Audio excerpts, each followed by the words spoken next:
Then his elbows crashed the boards with a vengeance. He and Larry Bird faced off, and tempers flared.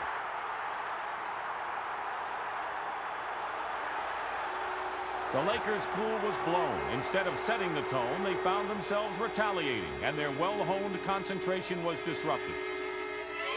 The Lakers ran, but the Celtics clawed back, using anger as motivation. And by the end of the third quarter, they had sliced the Laker lead to 2.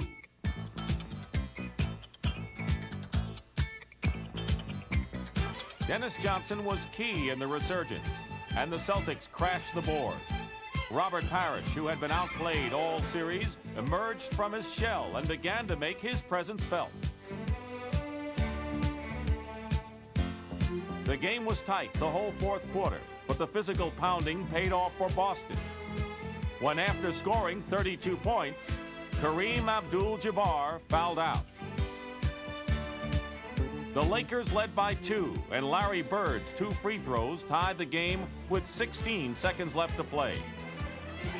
The Lakers had several options and enough time to operate, but just barely.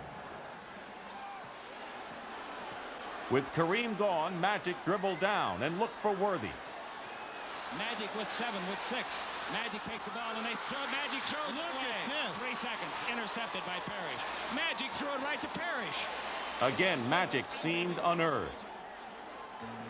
There was time enough to win, and after trailing most of the game, the Celtics could tie the series on 1 shot. Johnson inbounded to Bird.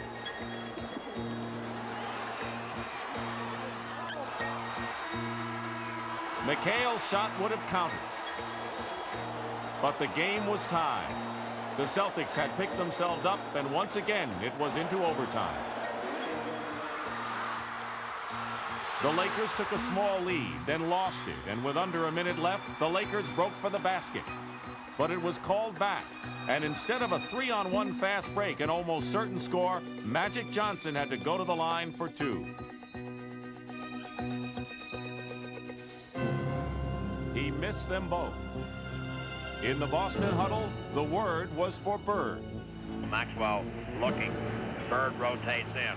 Bird pops out, avoids the steal, gets it over to DJ. Bird goes right into the pivot. Now DJ holds the ball. Back in the Bird. The fall away is gone. Boston leads 125 to 123, and the Lakers call timeout. But with 10 seconds left, James Worthy was fouled. His 2 free throws could tie the game again.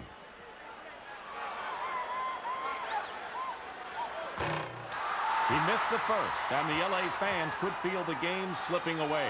Maxwell fueled the fire. And Kareem couldn't bear to watch, and Worthy hit the next one. The Lakers quickly fouled Dennis Johnson, who made his 2, and LA set up for a 3-point attempt to tie the game 10 again. seconds in overtime. Worthy stolen by Emil Carr. And the Boston Celtics have evened this NBA World Championship Series at 2 games apiece. Carr did a lot of cheerleading, but Larry Bird was still not impressed with his team's fortunate victory. Larry, last time you quoted as saying you guys played like sissies. What's the word you use for the team now from this game? Well, we just play like a bunch of women tonight. We can still play a lot harder. The series returned east. The Lakers had lost the home court advantage, which rested now with Boston. The historic city was sweltering with oppressive humidity, temperatures in the 90s, and no relief in sight. With the series tied, to win Game 5, someone had to beat the Heat. It's going to be hot there, and I think the Celtics are more used to the heat than LA is. All around Boston, Celtic fans saw the complexion of the series change. Boston Garden was a sauna. The place had no air conditioning. And inside, as the temperatures reached into the hundreds, the Lakers tried to relax and stay fresh.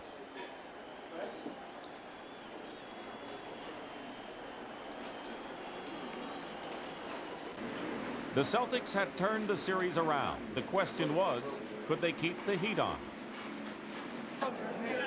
This is going to keep me cool tonight. If I didn't have this, I wouldn't be able to stay in here tonight.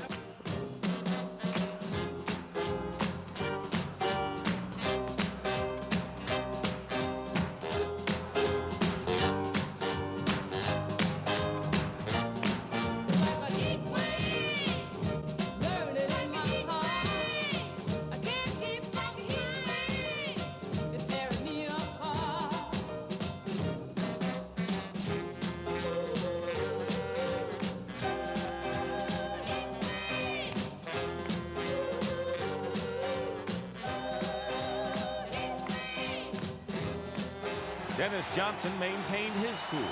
Game 4 had shown the Celtics that they could in fact win this thing, and the key was the decision to put Dennis Johnson on Magic Johnson. DJ stuck to him like sweat, always there. He pushed Magic outside, didn't let him set up the Laker offense. Frustrated him openly. DJ's offense, which had been dormant, came to life as he hit from the outside and penetrated the sticky Laker defense.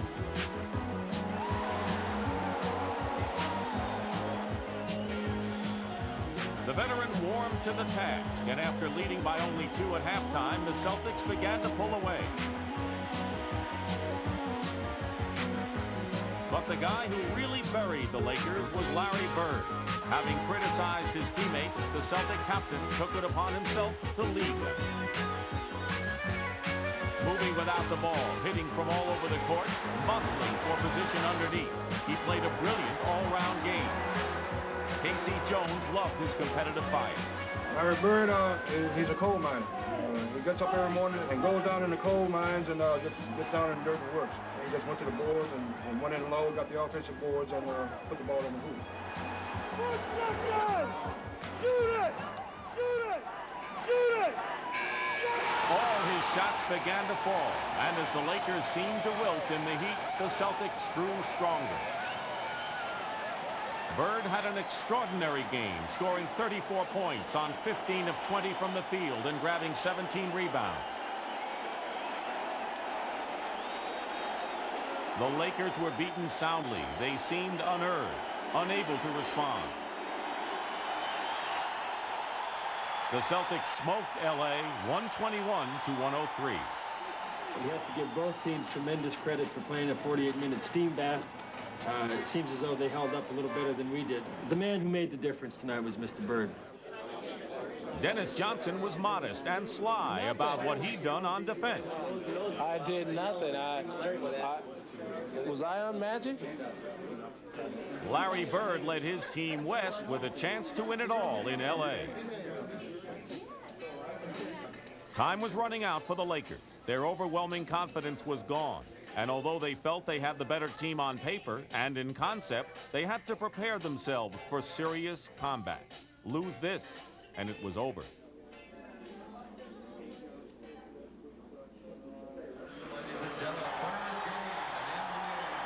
The usually restrained Forum crowd was in a frenzy. They had seen Boston Garden erupt and went all out for the Lakers. Ex-Laker guard Norm Nixon, who had been traded before the season, was greeted warmly and wistfully. His absence in the backcourt had put a lot of pressure on Magic. And in the playoff finals, Magic had been having his problems. Hounded by Dennis Johnson, Magic found it hard to get the LA offense in gear. And the Celtics had turned Laker mistakes into easy baskets. The Lakers couldn't solve the Celtic defense, and the Celtics were running away with the championship.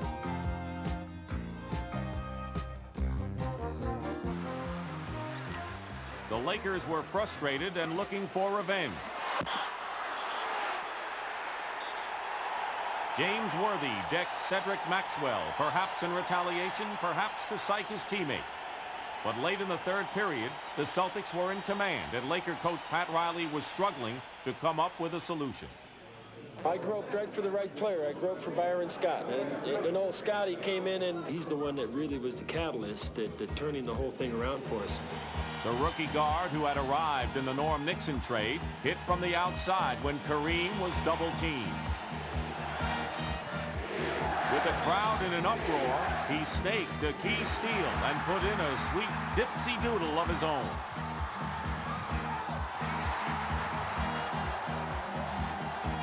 Byron Scott rose to the occasion and almost by himself drove the Lakers to tie the game.